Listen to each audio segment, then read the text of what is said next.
There's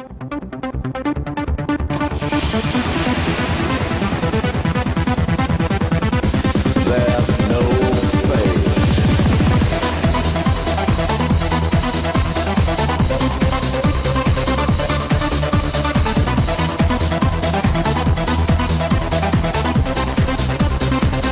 Welcome to the season finale of You Can't Do That on Xbox.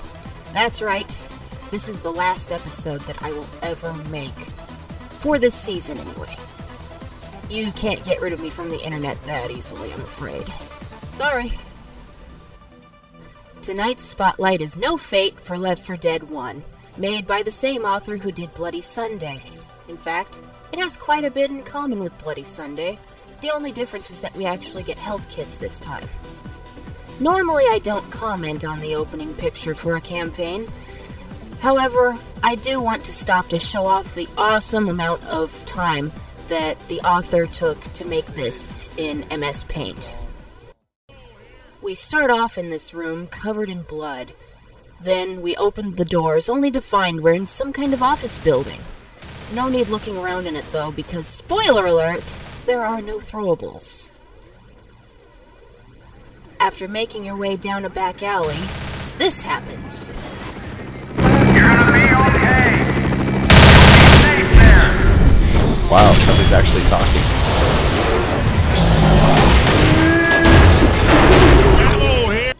So that aside, we make our way over the small bridge and walk past a zombie carpool. And speaking of pool, check this out. It's a fully functioning pool. You can swim in it, dive in it, kill zombies in it, and if you fall all the way to the bottom, you won't have to worry about drowning. Just use the ladders to get out. It's actually nice to see someone take the unused swimming feature for Left 4 Dead 1 and make good use of it. So after the pool party, you wander down this alleyway into the safe room, where you see floating weapons. Which leads me to ask about the other weapons. Do they all float? Oh, yes. They float. And now we go back onto the streets, filled with crazy glue cars. I'm starting to think this and the Tier 1 weapons are a trademark signature of the author. The rest of the level is making your way past these military vehicles and going to the safe room, bringing us to the next and final level of our journey. Just like in Bloody Sunday, you're at this evac post, where you contact the rescue vehicle and wait for your escape.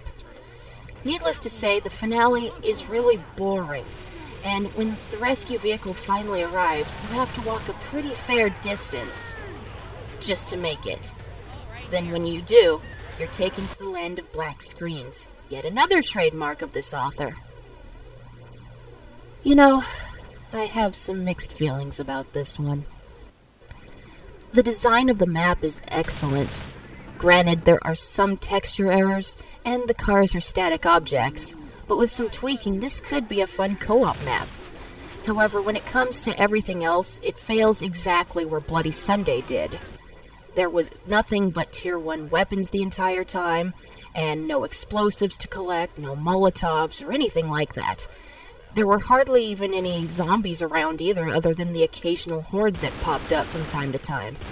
Quite honestly, this never should have been given the option of co-op, since clearly the author only thought of this in a versus style.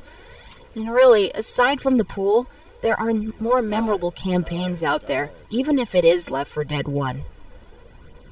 Well, this has been Overlord Tamala, ruining it for everyone else since 2004, and I will see you next season. Stay tuned.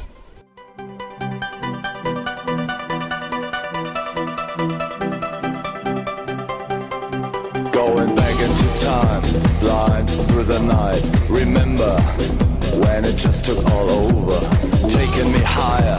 Thoughts in my mind on the roof, uplifting and drifting.